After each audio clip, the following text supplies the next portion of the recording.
Welcome to AIGP News. I'm Steve Sanders. In this week's top story, protesters reportedly threw rocks at a car carrying Prince Charles. This is the worst tragedy to happen to Prince Charles since marrying Camilla. Protesters were apparently protesting England's new higher tuition fees at their colleges. They reportedly also threw rocks at police officers, rioted, and got drunk and put lampshades on their head. Democrats in Congress have reportedly put off voting on a bill that would allow immigrant youngsters to become citizens, saying that if they wait for the youngsters to become old, the bill will no longer affect them. Authorities in California have burned down an explosive-laden house, proving that military intelligence does work. Firefighters reportedly set fire to the house, which was laden with explosives, and it burnt down without a hitch. Firefighters' next move will be start fighting fires with flamethrowers.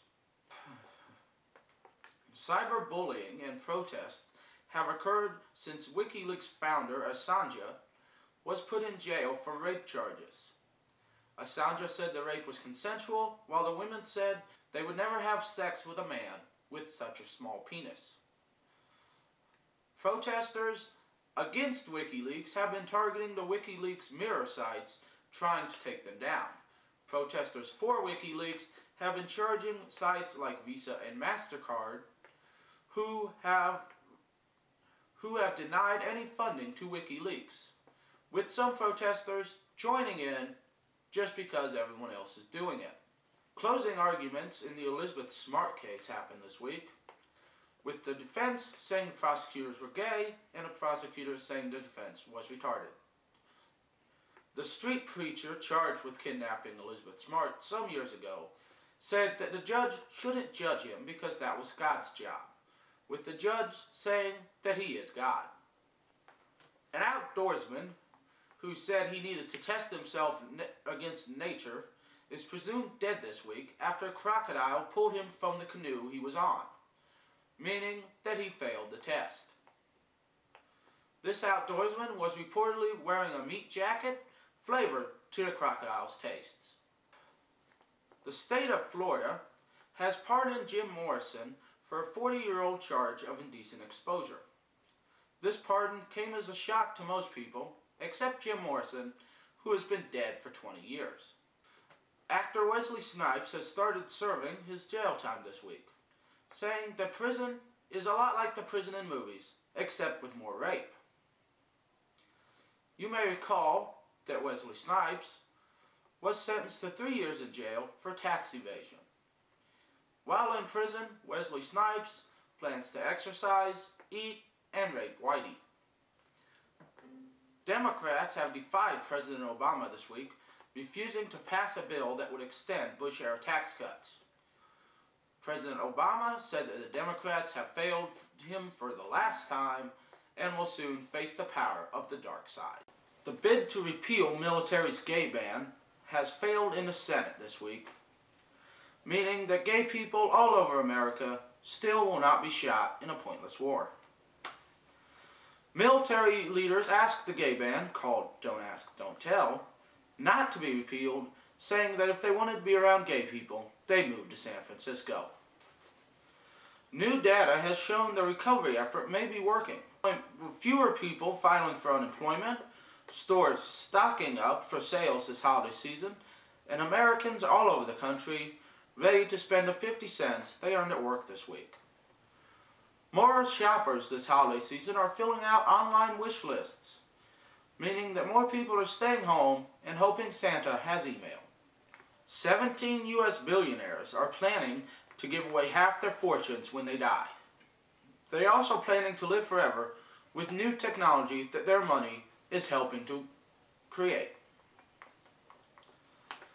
A new study says that even a small amount of tobacco smoke can cause lung damage and DNA damage, making this reporter want to light up another cigarette.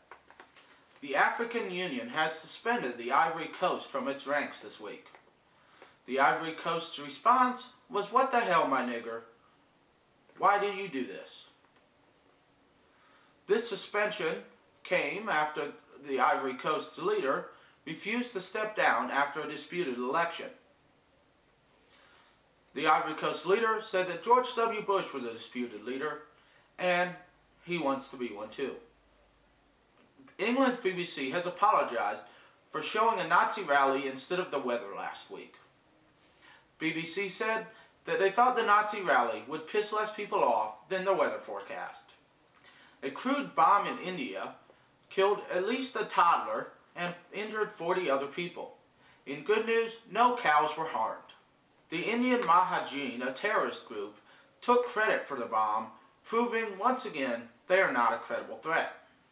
In honor of the royal wedding coming up between Kate Middleton and Prince William, we have sent our own Lieutenant Squiggles to England to report on the latest news. Lieutenant, are you there? Well, here I am, Crick. Well, Lieutenant, what can you tell us about the royal wedding that's... There's a royal wedding somewhere. Who's getting married? Yes, Lieutenant, between Prince William and his longtime girlfriend, Kate Middleton. Sounds nice. I love weddings, Crick. Lieutenant, we sent you to England to report on it. Crick, I'm not in England. If you're not in England, then where are you? Inglewood. Where the hell is Inglewood, Lieutenant? It's in Dayton, Ohio, Crick. Okay, Lieutenant. Why are you in Inglewood? I'm here at Jeff Wilder Ford dealership. What are you doing there? Reporting on the low rock bottom prices of Fords. The prices are so low it's scary. Lieutenant, you're supposed to be in England. Also financing is at low rates and they'll do their best to approve you for a loan so you can drive out in a new car today. No, Lieutenant, I'm not interested in a new car. Why are you there? They paid me $50 to report on it. What about the money we gave you to send you to England? I spent it on a Ford. Why? Because of the rock bottom financing, they said I was getting a great deal. What was the rate then, Lieutenant? 22%. And a price of $400 a month. With, of course, a $3,000 balloon payment at the end.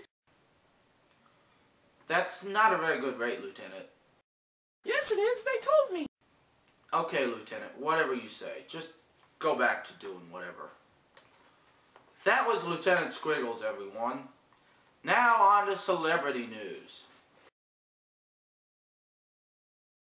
It is being reported that Ryan Gosling and Blake Lively were reportedly seen being very cozy at the premiere of Gosling's new movie.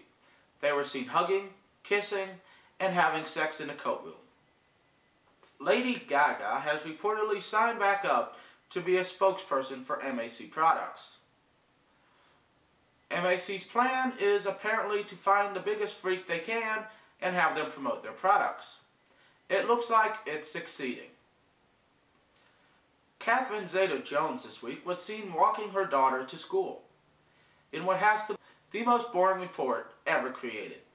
Taylor Swift has announced this week how she will celebrate her 21st birthday. She said it will be a small, low-key party filled with booze, naked men, and drunken debauchery. Much like everyone else's 21st birthday party. American Idol has said they might allow contestants to tweet this year, which will mean Twitter will soon be filled with semi-incoherent rants from not very famous people, which is pretty much what Twitter is now. Chelsea Handler this week has said she thought Angelina Jolie was not a very sincere person. Well, Angelina Jolie thought that Chelsea Handler was not a very sober person. Chelsea Handler did have good things to say about Jennifer Aniston. She said she was very sweet, funny, and looked like she'd taste good on rye bread. Lisa Ling has reportedly had a miscarriage, making the world wonder who is Lisa Ling and how long has she been pregnant. Emma Roberts has volunteered to be Prince Harry's date to his brother's wedding, saying she will do anything to be that date, including a blowjob. Aretha Franklin has admitted that she has pancreatic cancer, making America wonder, I thought she was already dead. This is sad news for the Queen of Soul. Our hearts and prayers go out to her and her family in this time of need. You may remember Aretha Franklin from her hit records in the 70s. Brett Michaels is prepared to go under the knife this week so surgeons can repair a hole in his heart. Surgeon's next task will be repairing the hole in his head, where his brain should be. Now here's a news segment at AIGP News we've been working on for quite some time. We would like to introduce you to our new technology reporter, Roger the T-Rex. Take it away, Roger. Hello, my friends. I am Roger the T-Rex, and I'm here to talk to you all about the new Windows Phone. These phones, they're absolutely amazing, my friends. Absolutely amazing.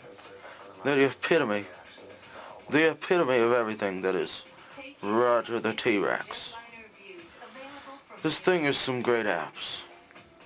Like this one, where I can go find a restaurant online. Found this great Cajun place. Serves great gumbo. Tell you what, there's nothing better than eating a Cajun. It also led me to a new store, so I could buy this nice hat I'm wearing for you. There's other things, of course. Like I can disguise my phone number as someone else's. Watch. I'll do it now. I can also disguise my voice. Just watch. Hello? No. I am your father. Daddy, is that you? Daddy, I miss you. When are you coming home, Daddy? Daddy, no, Daddy. Don't hang up on me, Daddy. No, poor Daddy. See, it's a lot of fun messing with people. It also has this great app where it'll work as a phone. It's amazing. It'll work as a phone, people. You can actually call people. It's amazing. Wonderful. I didn't know any smartphone could be a phone. But it's also got familiar stuff like a word processor, bill pay, and much, much more. This is a great phone with the greatest smartphone operating system I've ever seen. And it's surely going to be the new tech item for the holiday season. Now, if only I could make the buttons just a little bit larger, because I have to use this pen, you see, to hit the buttons. It's a real pain in the ass for me. Just to make the buttons just a little bit bigger so my fingers can hit the buttons. But other than that, I loved it. I loved the Windows Phone. Now back to Steve Sanders in the studio. Thank you, Roger. That was a wonderful report. Now for sports news. The NFL has said that some players still don't understand the new hit rules. The players just don't understand why they can't punch Ben Roethlisberger. Dallas Cowboy legend Dandy Don Meredith has died this week at the age of 72. It is being said he will have a dandy funeral with pink roses and a white casket. Former Ham coach Alan Pardrew has been appointed the new manager of the Newcastle United. But since this is soccer news, no one cares. Martina Navratilova was hospitalized this week for fluid accumulation in her lungs while trying to climb Mount Kilimanjaro. For those of you who don't remember Navratilova, she was the female tennis player you always thought was a man. Dallas Cowboys owner Jerry Jones has said he would like Tony Romo to return before the end of the season, even though it may shorten Tony Romo's career. Tony Romo says he would not like to return before the end of the season because he is still having fun having sex with his girlfriend. Former Philadelphia Phillies pitcher Jason Worth has reportedly signed with the Washington Nationals, saying that he is tired of being on a winning team. University of Kentucky quarterback Mike Hartline has reportedly pled not guilty to charges of disorderly conduct and alcohol consumption. He was arrested Friday on these charges. Mr. Hartline's fraternity will reportedly give him an award for the charges he claims he didn't do. The International Olympic Committee has said they want the Middle East to place a bid for the Olympics. They stated that they want a terrorist attack at the Olympics because everyone else has one. Why can't they? Now, here are this week's football scores.